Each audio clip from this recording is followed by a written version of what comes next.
লোভ লালসা দুনিয়া আখেরাতকে ক্ষতিগ্রস্ত করে। এই ক্ষেত্রে প্রথম কোরআনে কারীমের আয়াতের আলোকে আলোচনা করব, তারপর রাসূলুল্লাহ সাল্লাল্লাহু আলাইহি ওয়াসাল্লামের হাদিসের আলোকে আলোচনা করব লোভ লালসা সম্পর্কে এবং তার ভয়াবহ পরিণাম সম্পর্কে। আর তারপরে আলোচনা করব সালাফে সালেহিনদের কিছু উক্তির মাধ্যমে বা আইম্মায়ে কেরামদের উক্তির মাধ্যমে ইনশাআল্লাহ তাআলা। এইভাবে আমরা আজকে এই আলোচনাটি শেষ করব। আল্লাহ যেন তৌফিক দান করেন। প্রথম আয়াত সূরা বাকারা আয়াত 141। আল্লাহ রাব্বুল আলামিন এই আয়াতটির একটা অংশ বলছেন, ওয়ালা তাশতারু বিআয়াতি সামানান কালিলা, তোমরা আমার আয়াত কি, আয়াত মানে বাহ্যিক যেটা,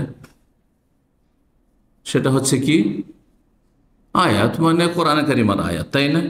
কিন্তু ব্যাপক অর্থে আয়াত মানে বিধিবিধান, আয়াত মানে ইসলামের বিধিবিধান। আর একটি ভাগ আছে যে আয়াতে কৌনি, আয়াতে শরিয়া, সেদিকে যাচ্ছে না, আমি আকীদার দিকে যাচ্ছি না, ওইটা আর একটা ভাগ।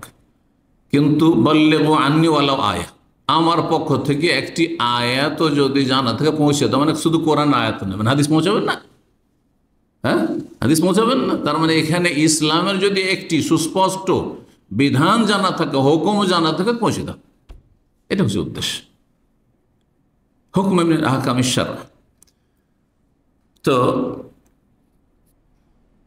আল্লাহ বলছেন, ওয়ালা তাশতারু বিআয়াতি সামানান কালিলা, আমার বিধিবিধান হুকুম আহকামের বিনিময়ে তোমরা ক্রয় করিও না সামান্য মূল্য, তুচ্ছ মূল্য, সামান্য কিছু দুনিয়ার স্বার্থ। সামানান কালিলা, সামান্য দুনিয়ার স্বার্থ হাসিল করলে, গোটা দুনিয়াও যদি হাসিল করেন, আল্লাহর বিধানের একটি বিধানের সামনে সমস্ত কিছু তুচ্ছ। এই জন্য রাসূলুল্লাহ সাল্লাল্লাহু আলাইহি ওয়াসাল্লামের হাদিসগুলি একটু চিন্তা করে দেখেন, যে ফজরের 2 রাকাত সুন্নাত, ফরজও না। আর 5 ওয়াক্ত সালাতের কথাও বলেননি নবী সাল্লাল্লাহু আলাইহি ওয়াসাল্লাম, বলেছেন রাকাতাল ফজরি খায়রুম মিনাদ দুনিয়া ওয়া মা ফিহা। ফজরের 2 রাকাত সুন্নাত, 2 রাকাত সুন্নাতেরই যদি এত ফজিলত আর মহত্ব থাকে, তাহলে ফরজের কত মহত্ব আছে। আর শুধু ফজরেই যদি এত ফজিলত থাকে, তো বাকি আরো 4 মিলে কত ফজিলত রয়েছে। তো একজন নামাজি মানুষের কাছে কত বিশাল সম্পদ রয়েছে, যা দুনিয়া, এইরকম বহু দুনিয়া মিলেও তার সামনে কিছুই না।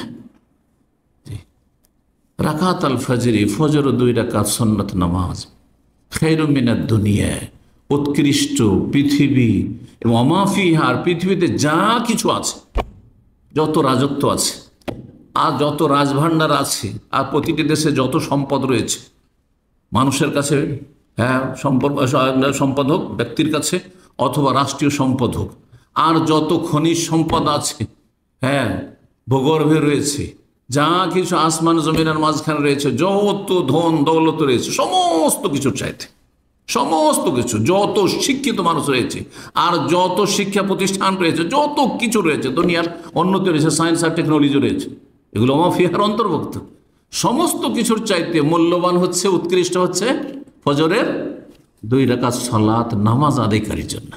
একজন লোক যখন ফজরের 2 রাকাত সুন্নাত পড়লো, তার কাছে যদি কিছুই না থাকে, ওই ফজরের 2 রাকাত নামাজ পড়েছে, দুনিয়া এবং দুনিয়ায় যা কিছু আছে তার চাইতে বেশি সে লাভ হাসিল করেছে। বলুন আলহামদুলিল্লাহ। যাকে আল্লাহ তৌফিক দিয়েছেন, এইভাবে আল্লাহ তৌফিক দিয়ে থাকেন।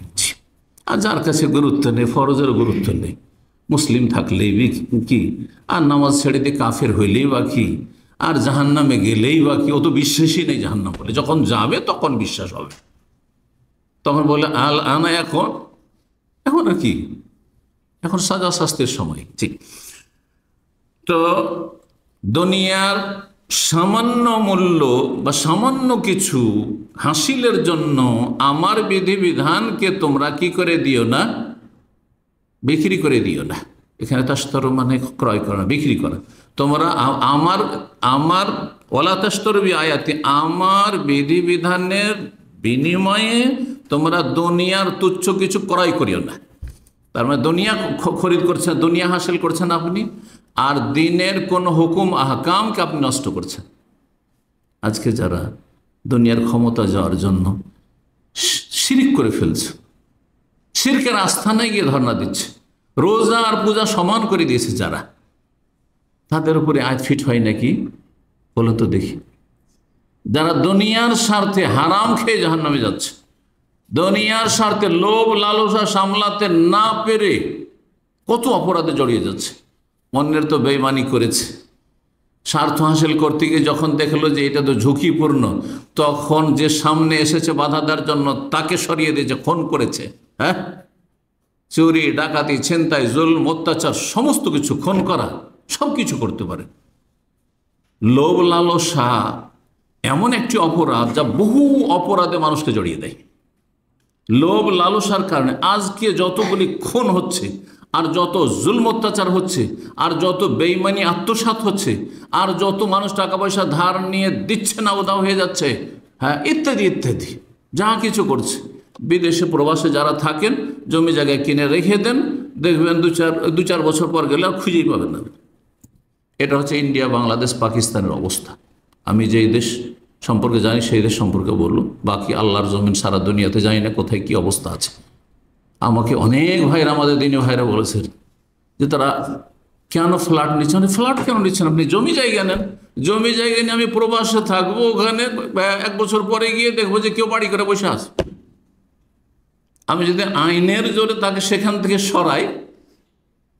যদি সরাই, তাহলে আমার ছেলে মেয়ে সবাই খুন হয়ে যাবে তাদের হাতে। তাহলে আমি এই জমি নিয়ে করবোটা কি? আল্লাহ আমাকে অনেক ভাইরা বলেছে এই কথা, যারা ভুক্তভোগী তারা বলেছে। এর পিছনে কারণটা কি? এই লোভ লালসা। লোভ লালসা, হালাল হারামের কোনো পার্থক্য নেই। জান্নাত জাহান্নাম কোথায় যাব কোনো চিন্তা নেই, কোনো চিন্তা নেই। আমার এটা ন্যায্য, আমার ছেলে মেয়েগুলো এই হারাম খেয়ে কি মানুষ হবে, না এগুলো কুকুর হবে, মানুষ হবে শুকুর কুকুর হবে, কোনো চিন্তা নেই। এদের অসৎ জন্মাচ্ছে, সব হারাম খেয়ে সব অসৎ জন্মাচ্ছে, কিন্তু কোনো চিন্তা নেই।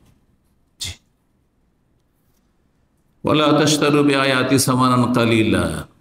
এই আয়াত সম্পর্কে, আয়াত কেন এই আয়াত দিয়ে শুরু করলাম, এই আয়াত সম্পর্কে প্রখ্যাত দুইজন তাবী, ইমাম সুদ্দি এবং ইমাম কাতাদা রাহিমাহুমুল্লাহ, তারা বলছেন আস-সামানুল কালিল হোনা আত-তামা দুনিয়াউইয়া জাইল।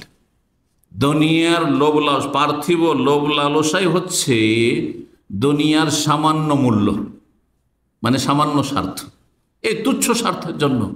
এই লোভ লালসার কারণে আপনি ইসলামকে পরিত্যাগ করছেন, আপনি হ্যাঁ হারামে আপনি লিপ্ত হয়ে যাচ্ছেন, আপনি জাহান্নামে চলে যাচ্ছেন, আপনি কিন্তু পরোয়া করছেন না, আপনি নিজের স্বার্থ পুরা করার জন্য। লোভ লালসাই হচ্ছে নিজের স্বার্থ। আজকাল অধিকাংশ মানুষ আগে স্বার্থ দেখে, যে কোনখানে আমি খরচ করলে আমার স্বার্থ আছে, কার সাথে চলাফেরা করলে স্বার্থ আছে, কাকে খাওয়ালে আমার স্বার্থ আছে, হ্যাঁ কার সাথে দিনে রাতে 14 বার টেলিফোন করলে স্বার্থ আছে।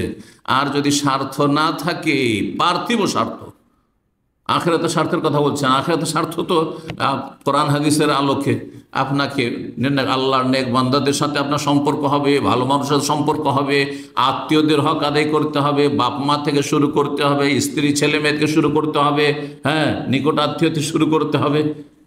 কিন্তু এই মাপকাঠি কি আজকাল আছে? অধিকাংশ মানুষকে দেখবেন আপনি ভালো করে সমাজকে স্টাডি করে, যে নিকট আত্মীয়দের সাথে সম্পর্ক খারাপ। আজকাল কাদেরকে নিয়ে চলাফেরা করে? পরলোকদেরকে নিয়ে চলাফেরা করে। আল্লাহ নেক বান্দা আলেম ওলামাকে নিয়ে না না না না, তাদের সাথে সম্পর্ক রাখাতে কি পাবে? কি পাবে? তাদের কাছে এলেম আছে, দিয়ে হবে কি? আমার পয়সার দরকার, আমার স্বার্থ প্রয়োজন।